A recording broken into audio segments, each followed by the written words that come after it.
Hello दोस्तों, आज हम जो है एसएससी के पीवाईक्यू सॉल्व करेंगे। देखिए हम कैसे करते हैं। तो चलते हैं पहले क्वेश्चन पे। ये देखिए साइन 67 इंटू कॉस 37। तो इसमें जो फॉर्मूला है वो लग जाएगा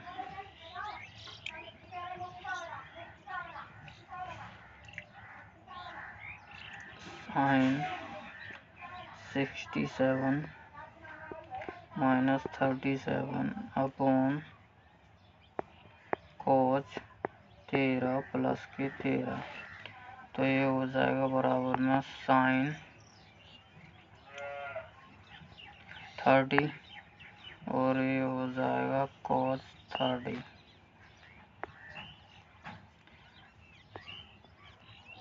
तो ये जो बराबर में हो जाएगा साइन 30 का मान होता है 1/2 अपॉन में हो जाएगा √3/2। 2 से 2 कट जाएगा तो आंसर हो जाएगा आपका 1/√3।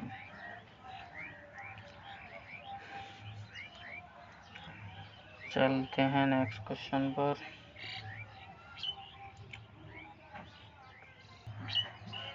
यदि एक व्यापारी अपने माल पर क्रय मूल्य से 25% अधिक मूल्य अंकित करता है और अपने ग्राहकों को उनके बिल में 12% की कटौती प्रदान करता है तो कितना प्रतिशत लाभ है ज्ञात कीजिए।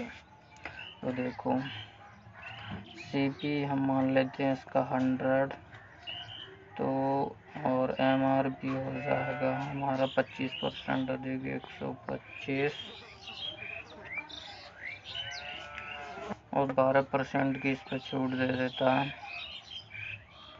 12% की छूट है तो एसपी बराबर में हो जाएगा 12% की छूट है तो 88% पे बेचेगा। 125 इंटू 88 बटे में हो गया 100। 25 पंजे 120, 25 चौके 100 और 4 से कट जाएगा 2 बार, यानी कि एसपी जो हो जाएगा हमारा 5 दूनी 10, 5 दूनी 10 यानी 111। तो 100 की चीज़ हमने 111 में बेच दी तो 10% का हमको प्रॉफिट हो गया।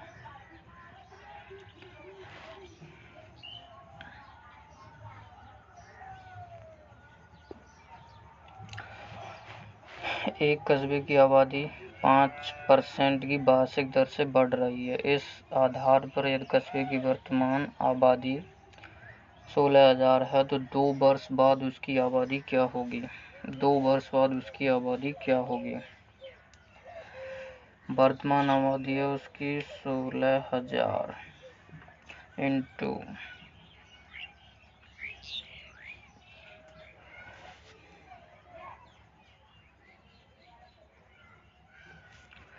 तो 5% की दर से बढ़ रही है, यानी कि 20 से 21 और 20 से 21 2 साल बाद दर से बढ़ रही है।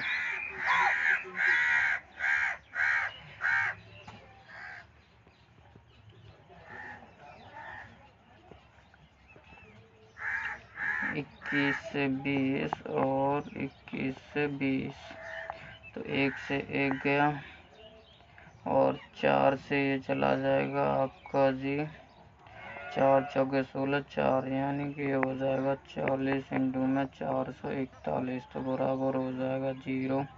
4 एकम 4 चौके 16, 4 चौके 16 और 1 17। तो 2 वर्ष बाद जो है 17,640 आबादी उसकी बढ़कर हो जाएगी।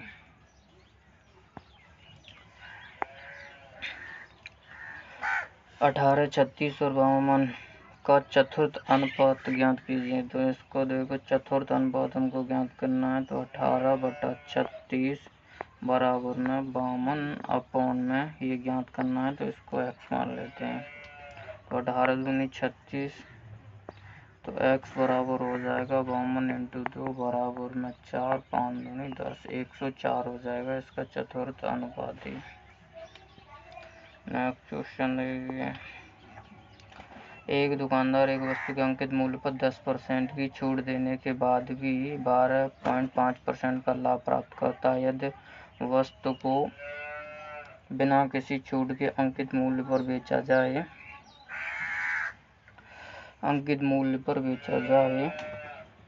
तो उसका लाभ प्रतिशत कितना होगा।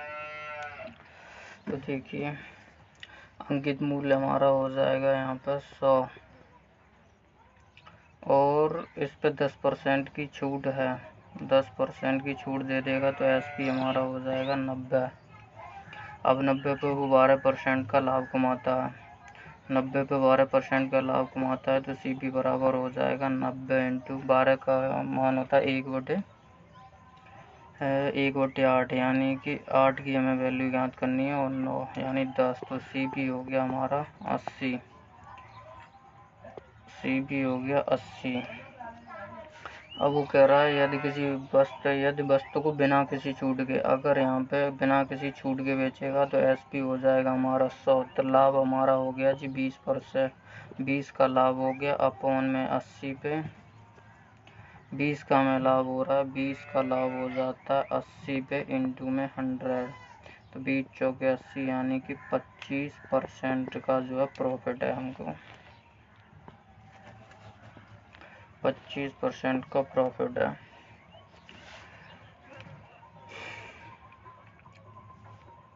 पहली संख्या दूसरी संख्या की 1/3 है, दूसरी संख्या जो है वो तीसरी संख्या की 1.5 गुनी है, तीसरी संख्या चौथी संख्या की 2 गुनी है। यदि चारों संख्याओं का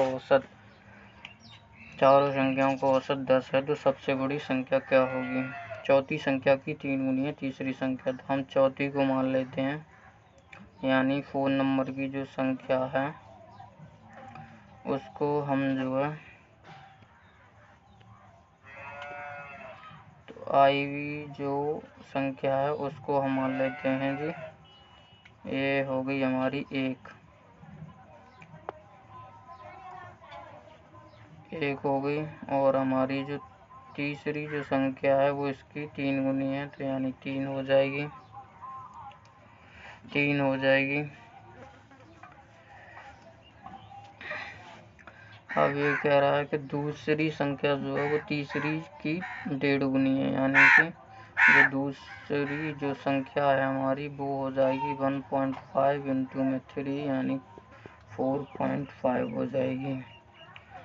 और जो दूसरी संख्या की 1/3 है पहली संख्या, यानी पहली जो संख्या है वो दूसरी संख्या की हमारी 1/3 हो जाएगी, यानी 1.5 होगी पहली वाली,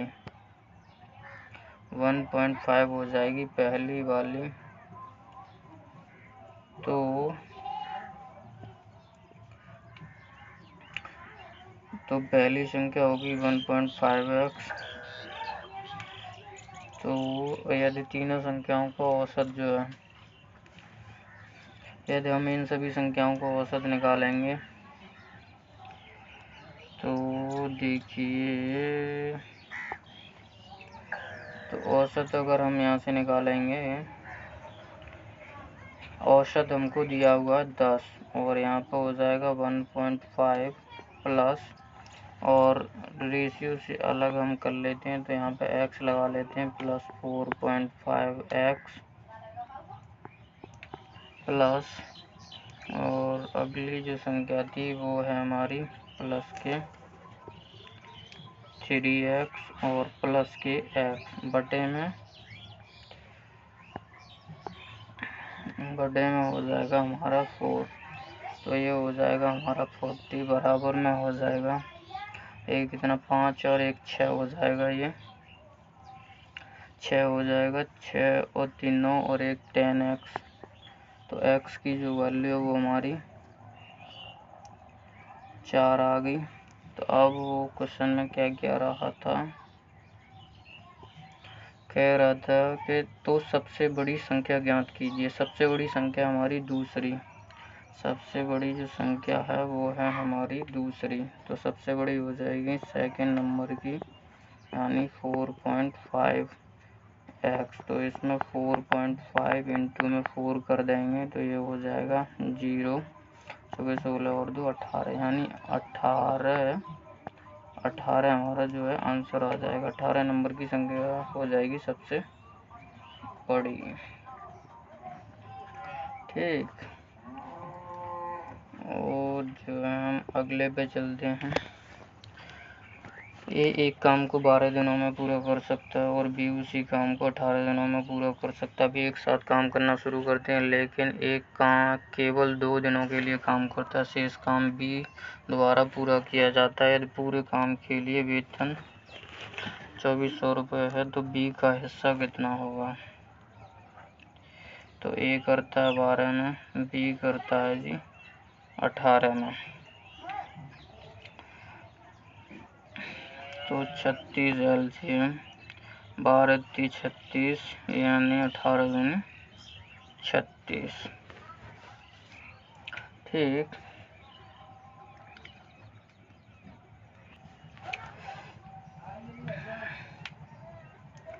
तो ए प्लस बी 2 दिन काम करते हैं तो 2 दिन की इनकी जो एफिशिएंसी है वो हो जाएगी। तो 5 इंटू में 2 बराबर में 10, यानी कि अब हमारा 10 शेष वर्ग जो बचेगा वो हो जाएगा जी 26। 26 जो काम है वो करता है हमारा बी, यानी कि 13 दिनों में। 13 दूनी 26 प्लस के 2 और कर देते हैं, यानी 15 दिन ये काम करता है। 15 दिन काम करता है ये, 15 दिन काम करता है टोटल।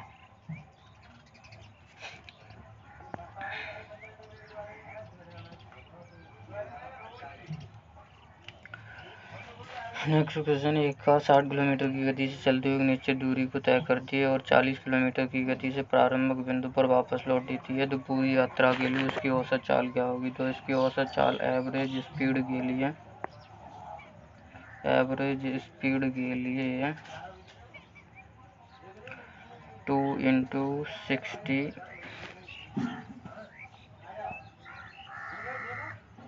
इंटू 40 अपॉन में दोनों को जोड़ देंगे तो 100 हो जाएगा। 1 से 1 गया, 12 चौक 48 किलोमीटर पर हावर हो जाएगी।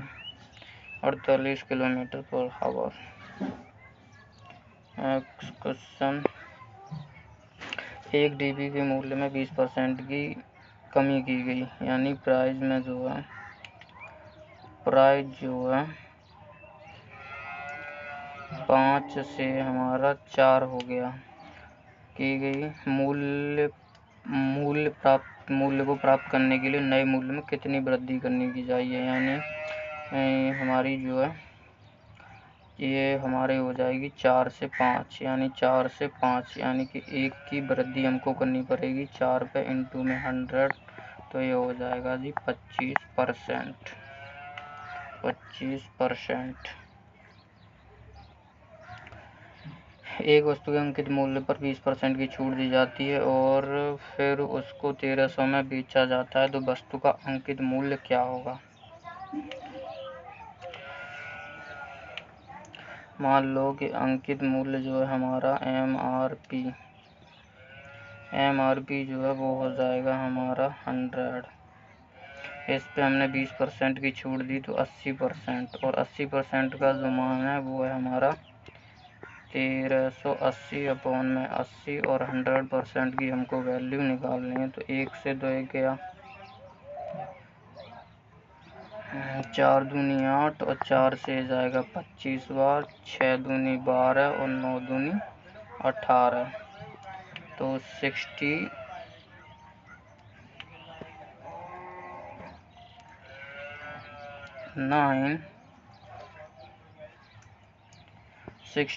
इंटू में 25, 69 इंटू में 25, तो ये हो जाएगा जी आपका 1725। ये आंसर हो गया। एक ठोस बेलन की त्रिज्या 9 सेंटीमीटर और ऊंचाई 25 सेंटीमीटर है, उसके संपूर्ण पृष्ठीय क्षेत्र और वक्री पृष्ठ का अनुपात क्या होगा? बेलन की जो त्रिज्या है तो इसका जो संपूर्ण पृष्ठीय होता है 2 पाई r ब्रैकेट में h प्लस r अपॉन में हो जाएगा 2 पाई r h, तो 2 पाई से 2 पाई कट जाएंगे तो h प्लस r अपॉन में h बचेगा। तो h प्लस r 25 प्लस के 9 अपॉन में हो जाएगा जी 25 बराबर में ये जो हो जाएगा आपका 34/25, यानी कि 34:25 हमारा आंसर हो जाएगा। तो इतने ही क्वेश्चन थे जो हमने कंप्लीट कर लिए हैं।